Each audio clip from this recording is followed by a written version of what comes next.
Ici là on se retrouve demain, pas mercredi, demain, parce que moi je suis comme ça pour la critique du Punisher. Ça aussi c'était énorme. Jon Bernthal, putain.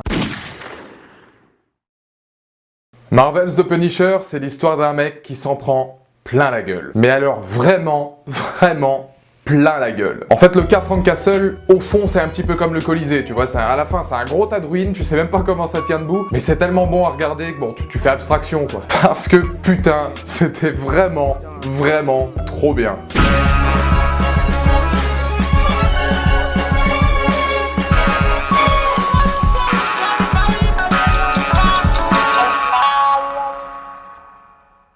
Bonjour à toutes et à tous, c'est Valou et bienvenue pour cette toute nouvelle vidéo. Je sais que vous l'attendiez et j'ai pris un panard énorme à faire cette critique, à faire ce petit avis sur Marvel's The Punisher, le nouveau-né de la série Netflix. Si vous me connaissez bien, vous vous doutez que Jon Bernthal, c'est au-dessus, c'est le soleil, déjà, donc bon, je vais essayer d'être objectif quand même. Ça a été une série que j'ai attendue pendant des mois, parce que vous avez été super nombreux le jour de la sortie du Punisher à m'envoyer plein de messages privés, à m'envoyer plein de messages, plein de trucs, en me montrant même parfois que vous étiez en train de regarder en disant tiens, je pense à toi, je regarde. Franchement, ça fait super plaisir déjà que vous me connaissiez aussi bien et puis que vous me faisiez partager ça avec vous. Vous êtes des tueurs, un peu comme Frank Castle d'ailleurs, c'est ce qu'on va voir tout de suite.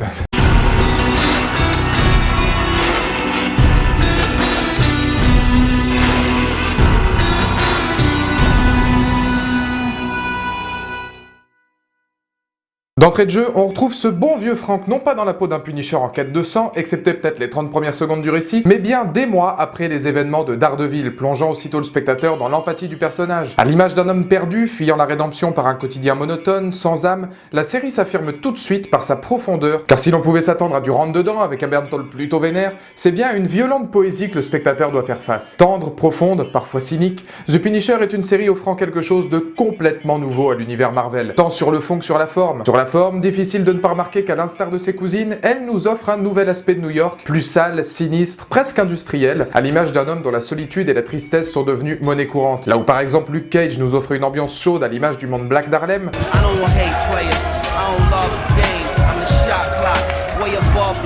ne ressort du Punisher qu'une ville violente, presque sans vie, et reflétant les doutes de son personnage principal.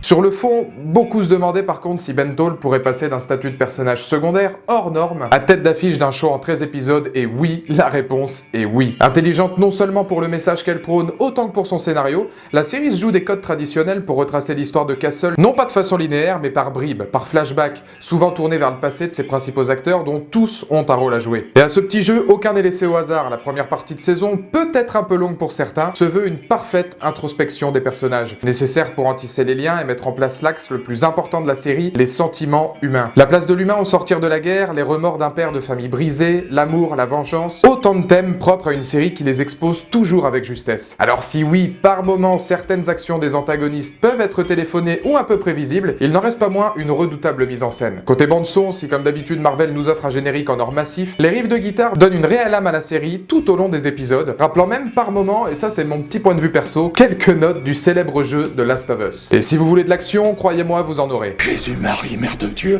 Pas exactement. Si le Punisher n'est pas qu'un défouloir sanglant, même si on va pas se mentir, il y a du jouissif, le final propose tout de même son lot d'hémoglobine et de fusillade en bonne et due forme. Alors oui, dans l'ensemble, il y en a au final peu. On ne tombe jamais dans la violence gratuite, usant même d'un petit côté espionnage passant en grande partie par le rôle de David, hacker brillant et bras droit d'un Punisher ne pouvant lutter seul. Pour le reste, ça reste viscéral. Et si la série d'ailleurs, à l'instar de Frank Castle, adopte des scènes d'action qui sont précises au millimètre près et qui représentent vraiment l'armée américaine et les scènes de guerre, vous allez voir que la guerre en elle-même a un super impact dans la série et c'était probablement le plus surprenant et le meilleur de tout le show Marvel's The Punisher. Alors là, on entre dans ce qui fait du Punisher une œuvre profonde, dérangeante et osée, la place du traumatisme de l'après-guerre chez les vétérans et les jeunes américains. Politiquement audacieux, l'univers Marvel nous permet, et c'est une première, d'entrer dans la complexité et le désarroi d'une nation ne parvenant plus à distinguer le bien du mal, l'honneur, la loyauté, quelle est sa place aux États-Unis, que faire des vétérans après leur service. Par le biais de certains personnages secondaires comme le jeune Lewis, la série reste braquée sur le trauma et pose une question au spectateur, comme à travers ce regard caméra par exemple, quelle est sa place dans la société.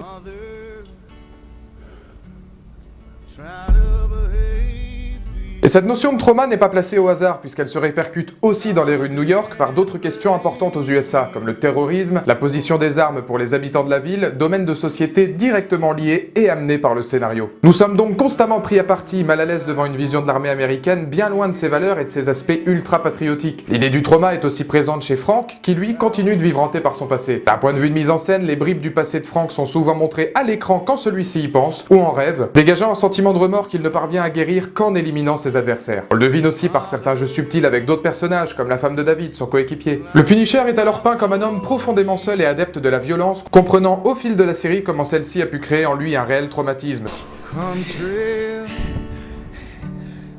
I was a soldier for you. A number, name, it's true. Throw me when you're through. Et alors là, forcément, pour conclure cet avis, je vais être obligé, vous avez vu, je l'ai gardé pour la fin, de parler de ce bon vieux Jon Bernthal, et je vais essayer d'en parler d'un point de vue relativement objectif, sous peine de vous voir me dire un joyeux « Tu me casses les couilles. » Bon, là vous me connaissez, va bien falloir que je fasse sans mon intégrité légendaire, et je vais essayer d'être le plus objectif possible. Jon Bernthal est monstrueux. Voilà, c'était Monsieur Objectif, merci, bonsoir. Eh bien, n'ayez pas peur, comme ce fut le cas lors de son combat contre le démon de New York, Bernthal oscille parfaitement entre bestialité et tendresse. Il donne du poids à un personnage que l'on pourrait pourtant imaginer brut de décoffrage, en particulier dans les moments calmes où sa sincérité et son humanité représentent à elle seule la série. Son duo avec David est surprenant, apportant même une certaine touche d'humour qui fait du bien et qui est aux antipodes de la série. Et je parlerai même pas d'une revenante de chez Netflix, Karen, où on sent que le mec, il a quand même des capacités de lover. Excusez-moi, madame, j'ai faim. Vous avez pas une petite pièce, s'il vous plaît? Merci, Karen. Toujours aussi généreuse. Et puis c'est qu'il insiste en plus, ça. Vous m'avez apporté des fleurs? Ouais, je suis de l'ancienne école, moi. Et je me suis dit que vous pourriez les mettre dans la fenêtre si vous trouvez quelque chose. Il est fort ce con. Blague à part, la performance de Bernthal est de loin la plus grande de sa carrière. Il ne joue pas qu'à seul, il l'habite, profitant de l'angle pensé par les scénaristes pour lui donner beaucoup plus de facettes. Crédible de bon père de famille à militaire endurci en passant par justicier sans peur et sans reproche. Avec le Punisher, il incarne presque, quand on regarde bien, tous les rôles de sa carrière. Une gueule cassée qu'on aime ou qu'on déteste, mais qui malgré tout garde en lui un lourd passé et une réelle envie de s'en sortir. Du haut de ses 40 ans, Bernthal personnifie alors ce que représente pour moi Marvel's The Punisher, un doux massacre où le plus gros des combats demeure finalement celui contre soi-même. Donc comme vous pouvez le constater, effectivement j'ai adoré cette série et je pense au vu des premiers tours que j'ai lus dans la presse ou alors de la part du public, voire même peut-être même un peu plus du public, ce qui est vachement intéressant, la série fait un carton, elle est vraiment très appréciée. C'était ça l'essence du Punisher, reprendre un personnage est complètement varié. On pensait avoir un truc bourrin, on pensait avoir quelque chose de complètement jouissif et viscéral, et au final on a quelque chose de profond, de psychologique. Et c'est vrai que la série sort à un moment donné où aux États-Unis, avec tous les attentats qu'il y a eu, notamment celui de Las Vegas, le port d'armes, l'aspect terrorisme, l'aspect post-guerre, tout ça est vraiment ancré, et c'est très audacieux de sortir cette série déjà de base. C'est donc un grand bravo pour Marvel's The Punisher. J'espère, je pense, au vu de la fin de la saison, d'ailleurs j'en dirai rien pour éviter les spoils, qu'il y aura une saison 2. Les showrunners l'ont dit, de toute façon ils pensent déjà à une deuxième saison, même si a priori le Punisher ne sera pas lié, ou en tout cas ne sera plus lié à l'univers des Defenders, Iron Fist, Luke Cage, Jessica Jones. Je ne cite pas Daredevil parce que je pense que Daredevil est le seul endroit, la seule structure Marvel Netflix